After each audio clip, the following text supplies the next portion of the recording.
अब इस क्वेश्चन में क्या है, top surface of a raised platform. Raised platform का मतलब होता है कोई चबूतरा, वो है। और ये कैसा है, एक रेगुलर ऑक्टागन है, रेगुलर ऑक्टागन है, यानी जिसकी 8 साइड्स हैं और सभी 8 साइड्स इक्वल है 5 मीटर। बाकी डायग्राम में हमें ये वाली लेंथ भी दी हुई है 11 मीटर और यहाँ एल्टीट्यूड दिया है 4 मीटर। अभी बताता हूँ क्यों दिया है। इसका एरिया हमें फाइंड करना है, एरिया हमें फाइंड करना है, ठीक है। तो क्वेश्चन क्या कहता है, ये तो आपको क्लियर हो रहा होगा कि एक ऑक्टागन का एरिया निकालना है। सबसे पहले हमें ऑक्टागन क्या होता है, octagon has, your regular octagon has 8 equal sides और जिसमें इसकी साइड्स को वो दी हुई है, मैं उसको अगर a मानूं तो वो 5 सेंटीमीटर है इक्वल साइड। हमें यहां पर एक कंस्ट्रक्शन करनी है, कंस्ट्रक्ट। क्या कंस्ट्रक्ट करें कि जो ऊपर वाला जो पार्ट है इसको मैं a b c d नाम दे देता हूं, ये एक ट्रेपेजियम हो जाएगा। और ये जो पार्ट है ई एफ जी एच, ये भी एक ट्रेपेजियम हो जाएगा और बीच वाला पार्ट एक रेक्टेंगल हो जाएगा। कंस्ट्रक्ट 2 ट्रेपेजियम, 2 ट्रेपेजियम, एक का नाम है A B C D and दूसरा हो गया E F G H and 1 rectangle,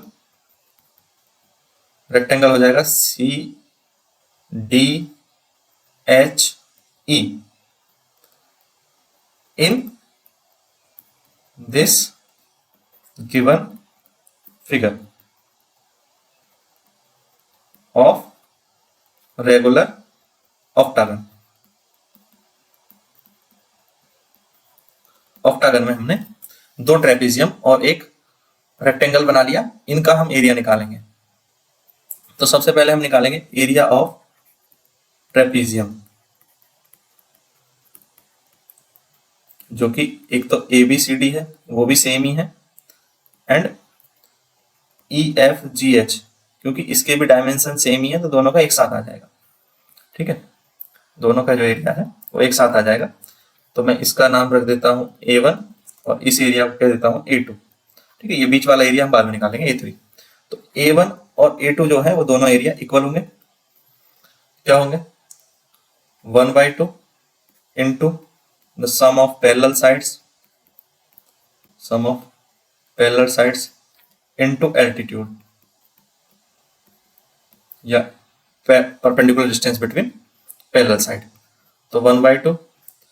अब इसमें जो पैरेलल साइड है एक तो ये 11 है और एक ये 5 है, ये 5 है और ये 11 है। तो 11 + 5 और एल्टीट्यूड है 4, तो ये आ जाएगा 32 मीटर स्क्वायर एरिया। A1 और A2 दोनों सेम आ जाएंगे, ठीक है। अब आपको निकालना है एरिया कौन सा, रेक्टेंगल का। और रेक्टेंगल का एरिया निकालना बहुत आसान है। एरिया ऑफ रेक्टेंगल क्या होता है, लेंथ इंटू ब्रेथ। लेंथ, बीच में जो ये रेक्टेंगल है इसकी लेंथ क्या हो जाएगी 11 और ब्रेथ क्या हो जाएगी 5, ठीक है। 11 इंटू 5, तो ये हो जाएगा 55 मीटर स्क्वायर। अब एरिया ऑफ ऑक्टागन आपको समझ आ गया होगा क्या होगा। एरिया ऑफ ऑक्टागन, ये जो 52 मीटर था ये हमारा A3 था, तो वो होगा A1 + A2 + A3।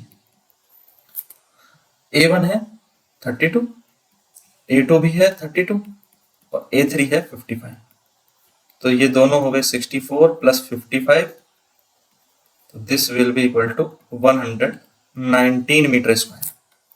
क्लियर। तो ये हमारा एरिया आ गया ऑक्टागन का,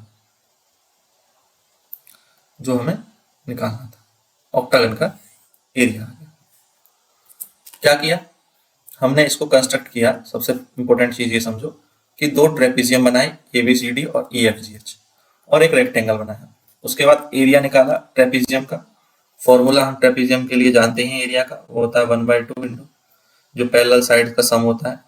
सपोज करो कि पैरेलल साइड ए बी और सी डी है, तो ये हो जाता है, और जो हाइट है वो हाइट की मल्टीप्लाई कर देते हैं। तो इस तरह से ट्रेपीजियम का एरिया हमारा आ जाता है। और रेक्टेंगल का एरिया निकालना बहुत आसान है, लेंथ इंटू ब्रेथ होता है, तो ये भी आप इजीली निकाल सकते हैं। तो हमने रेक्टेंगल का एरिया निकाल दिया। जब ये सारी चीजें हो गई तो ऑक्टागन का एरिया निकालने के लिए बस इन तीनों को ऐड कर दिया। क्लियर? कर लेंगे। में आया नहीं आया कमेंट में करके बताएं, कहीं पर कोई डाउट है तो ये भी कमेंट में बताएं, और वीडियो पसंद आया तो लाइक जरूर करें, शेयर करें अपने सभी दोस्तों के साथ। और भी क्वेश्चंस अगर आपको देखने हैं तो क्वेश्चंस आपको प्लेलिस्ट में मिल जाएंगे। सारे क्वेश्चंस की प्लेलिस्ट है, सारे चैप्टर्स की प्लेलिस्ट बनी हुई है। तो इसी तरह से चैनल को फॉलो करते रहें। Thank you, thanks for watching.